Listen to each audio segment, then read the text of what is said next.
Yes, but did you know that Penrhos Court in Herefordshire inspired greats like Queen and Led Zeppelin and Mike Oldfield?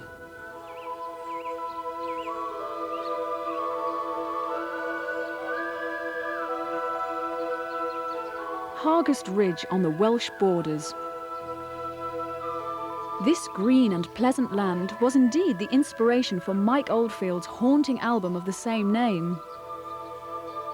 The ancient splendour of Penrhos Court, not to mention its Good Food Guide restaurant, was the perfect backdrop for the top names on the 70s music scene, all thanks to a man who just happened to pass by one day and stayed to set up shop and family on this ancient site.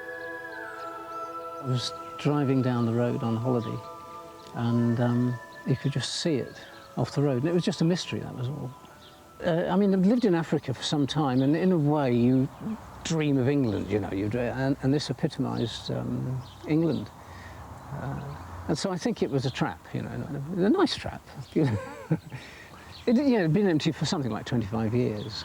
The locals didn't like it. It was going to be bulldozed. And so I offered them £5,000 and they snatched it. The whole place was derelict. The roof had fallen in on top of a four-poster bed, and you'd got the patchwork quilt and the mattress all knitted with fungus and plaster. And really, I mean, it was beyond economic repair. Perhaps, but repair it he did. Yeah, but not economically. We spent at least twice what we'd ever get back. It's like owning a yacht or something like that. I mean, it possesses you, really. I mean, it's a little bit of England, isn't it? It's a bit of history. And you know, while we're taking off in this modern world into a technical age, it's like keeping your feet on the ground. You can say, yeah, this is what they had to do. The sheer amount of labour to actually just make a building.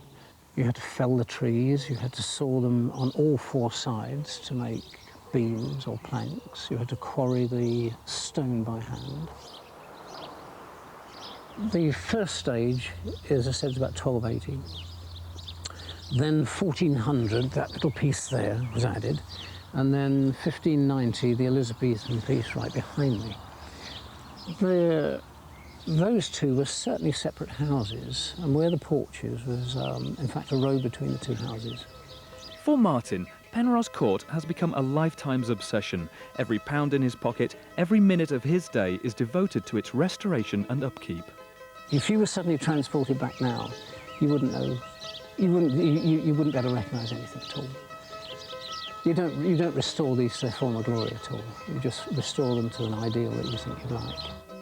Discovering exactly what its former glory was might be a bit tricky anyway, but Martin is a driven man and he probably knows more about Penrhos Court than any of its previous dwellers.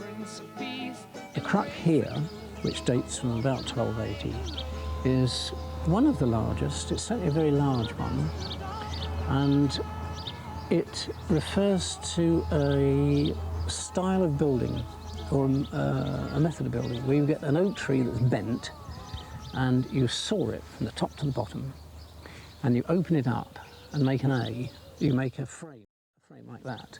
Put one across, a beam across, and that's made an A-frame.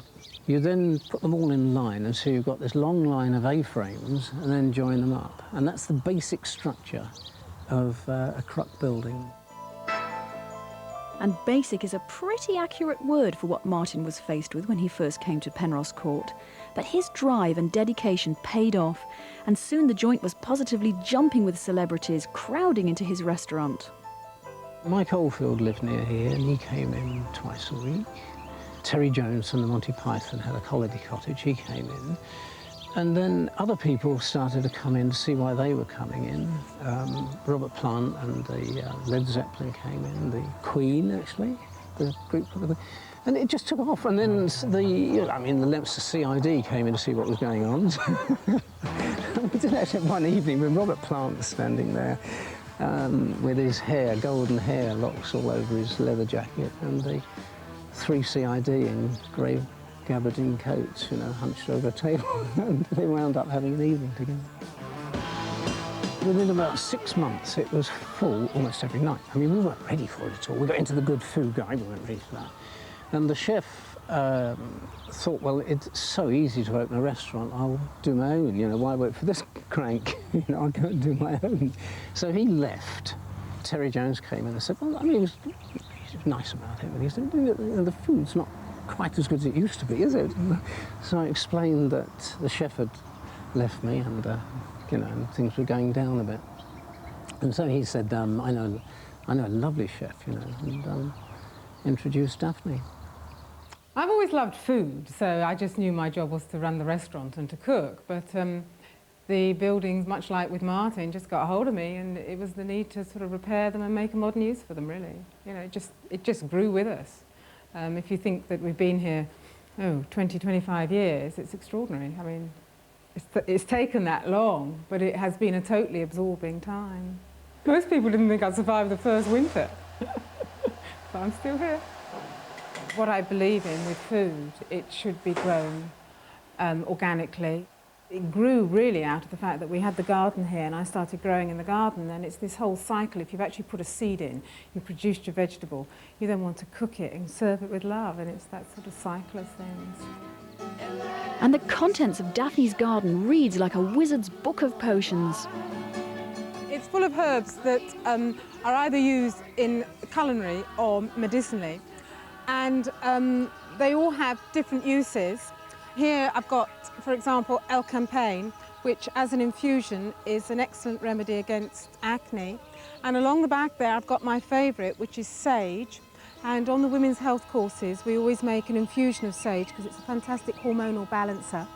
I love that one. But there's other ones like the golden marjoram that we use for cooking. The red one over there is bergamot, which is lovely chopped up in salads. You know, once upon a time people sort of said to kids, where does milk come from? And they said bottles. Well, now you say the same thing for lots of things like olive evening primrose. We've got evening primrose plants.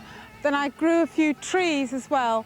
My monkey puzzle tree, which produces one of the most nutritious nuts that we know, but unfortunately doesn't produce it till the tree's 40 years old. And then it relies on its sex, and I'm not sure which sex the tree is.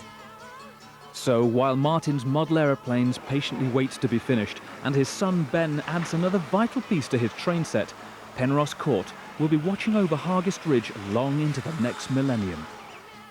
It's always been a farm. I mean, being 700 years old and having been producing food all that time, and all we're doing is carrying on, just making it fit today. Some people that just build up with the purpose of selling. But every extra bit we've done on this has put me further and further away from the idea of selling. Yeah, I mean, the aim is just to stay here. Anyway, I've got to wait for my my monkey puzzle tree to give me a fruit. Got to hang around a bit longer. And how many years is that? Another 38, I think. Oh, I tell you what, I am going to Herefordshire to make some music. And you know, I've got that album, Hargest Ridge, but I thought it was pronounced Hergest Ridge.